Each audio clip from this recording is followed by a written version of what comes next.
Alright guys, so I'm not normally one to make product reviews, but I'm kind of bored because I'm stuck at home with a knee that is the size of a softball. So, I'm recovering from surgery, so I'm out of work for a while. So, I made a video review on the Primary Arms T1 style red dot that I have on my AR-15. This one is a reflex style. It's like an open top, kind of different to your traditional red dot. So I decided, well, why not go ahead and make a review on this. I actually got a question on Instagram on what red dot this was and how much it was and yada yada. So, from somebody. So I figured, oh, I've been thinking about making a video on this optic anyways, so why not do it now? So, I think I threw away the original packaging. I believe it came in a box, and then all the accessories were in this bag. So the red dot was like in a box, kind of in a, probably in a bag itself, or like a sleeve. And then this bag was also in there folded up. So I guess I threw away the packaging. The packaging is not really quite as important.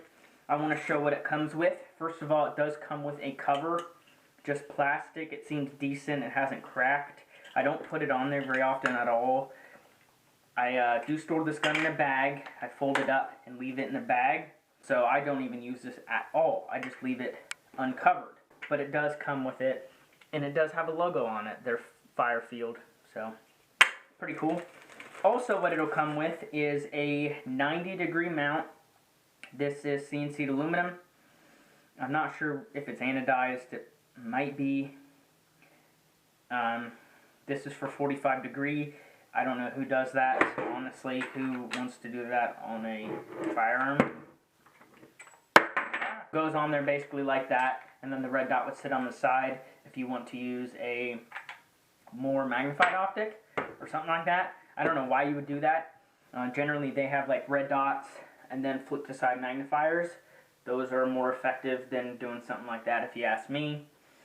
Or just zeroing for maybe not 6,000 yards, you know, and doing closer range stuff. Either way, it does come with that. And then it also comes with a riser. So there's two different heights. This one is the shortest one. And, oh man, it's probably a half an inch, I'd say. And then this one, I believe, is a full inch or an inch and a half. What it does, you see these pegs? Those are actually magnetic. And the sight is magnetic. So it sits down, and then it's clamped with those two screws. It does come with a Allen wrench in the bag, a small one. I don't know what that's for. Oh, for adjusting the trajectory, like where the dot sits, when you actually go to sight it in. That's what that one's for. I think it came with another one. It's like a star key to actually attach it to the mount. So you do have multiple options. It does come with the riser, which is cool for an AR-15 or, you know, most guns like that. I'd probably use the riser. But for this gun, I wanted it to be small, compact. It folds up. And for me, when I aim down the gun, it is flawless. The red dot just pulls up on line right where I need it. And then I took the front sight off here so it's not in the way at all. So I like it the way it is. I don't need any high riser on this one, on this gun in particular, but it does come with one. And again, this one's like CNC aluminum and mounts the same way, the two screws. So pretty cool that they give you the options. I think the 45 is kind of a waste, in my opinion. They might sell a version that does not have the 45. I was looking on Palmetto State is where I bought it. They are out of stock, both of them. It is the FireField Impact Mini reflex sight with 45-degree mount. And then the other one is also out of stock. It's the FireField Impact Mini 1x16 by 21 millimeter reflex red dot. The other one doesn't have any of those numbers, so I'm not 100% sure what that's supposed to mean. But when I go to the picture, it does show the riser, but it doesn't say anything about the 45-degree mount. So I might have paid a little extra for no reason for that 45-degree mount. In fact, that's what it looks like on an AR. So I like the red dot a lot. As far as price, it's temporarily out of stock on there, but I believe they're about 60 bucks. Let me go ahead and make a quick search. Okay, so here's the best price. B&H.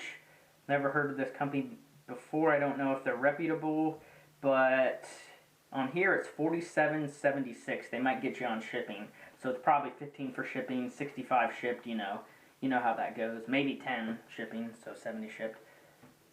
or 60 shipped is what it would be if it was $10 shipping.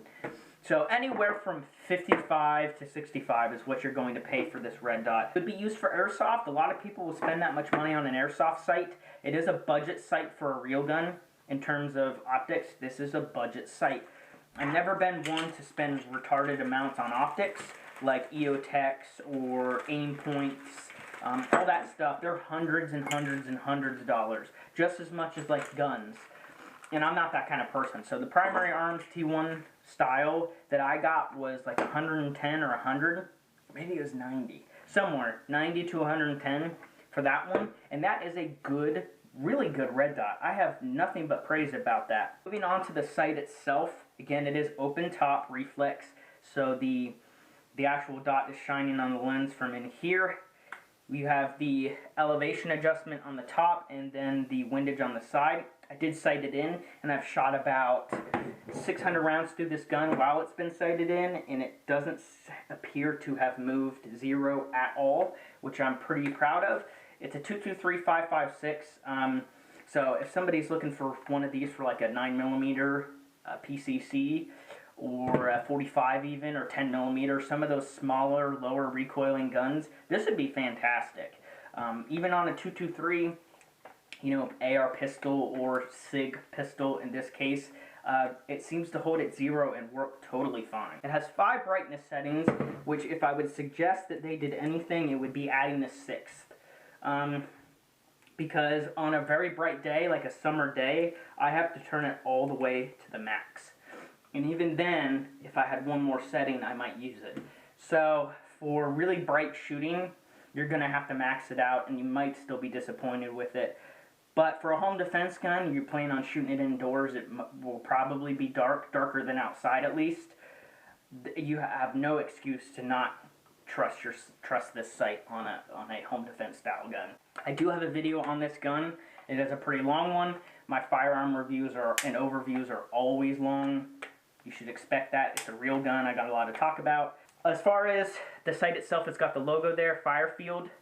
To turn it off, you have to hold the button on this side.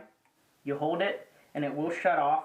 And to turn it on, you just push in on it, and it will turn on to the original brightness setting you had. So it saves it, which is nice. It doesn't start off at zero. That's important, because if you pull the gun up and need to defend yourself, you know, flip the stock out, hit that bolt lock, and, you know, hit that button. You want it to be on not the lowest setting. So as far as performance, I've been totally happy. The battery is in here. I did replace it because I left it on quite a few times. I left it on. I think it shuts off after a certain period of time.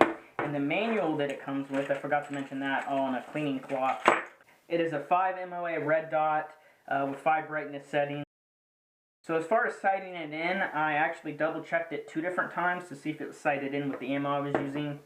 I took it back to 150 yards and shot this gun with different ammo than I had it sighted in for, and I noticed I had to aim a little low and to the right to hit the steel plate when I was at 150 yards, and I made a video on that as well, where I was shooting at 150 yards. I didn't shoot all that much, and it was like brass case 55 grain, which is what I have it sighted in for, but different brand. So the point of impact might have changed a little bit, but I wasn't experiencing any inconsistencies. This gun puts out those 223s very straight. 223 has hardly any bullet drop, especially at 150 yards, there's none. It's just a straight shooter, even out of a 10-inch like this. Turn it on, you hit the button on the side here. To turn it off, you hold it, and then to change the brightness, you just click in on it, and change the brightness. You can see it go up and down.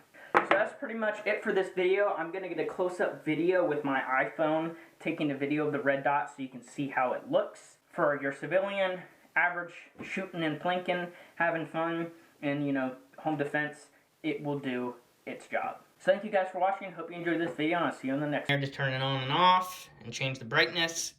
2 screws on the top to actually take the sight off to use a different mount if you wanted to. And then you have this one right here for the actual mount portion, like the whole sight would come off. And then you have the windage, elevation, and then as you can see, I did mar it up a little bit. A very large flathead or a Phillips head. Flathead's probably the best, a very large one. And I changed the battery already. I'd recommend buying a couple extras just in case. like I would with any red dot, to be honest. Let's see how bright it is. Trying to hold it on with the orange box there. Oh, just to let you guys know, the PTS Masada made by KWA is complete garbage. That's a long story, don't want to get into it. That's the lowest setting, and it gets pretty bright. On camera, it looks a lot brighter than it is, and that dot is not that big. So in real life, it's not quite that big and bright, I promise.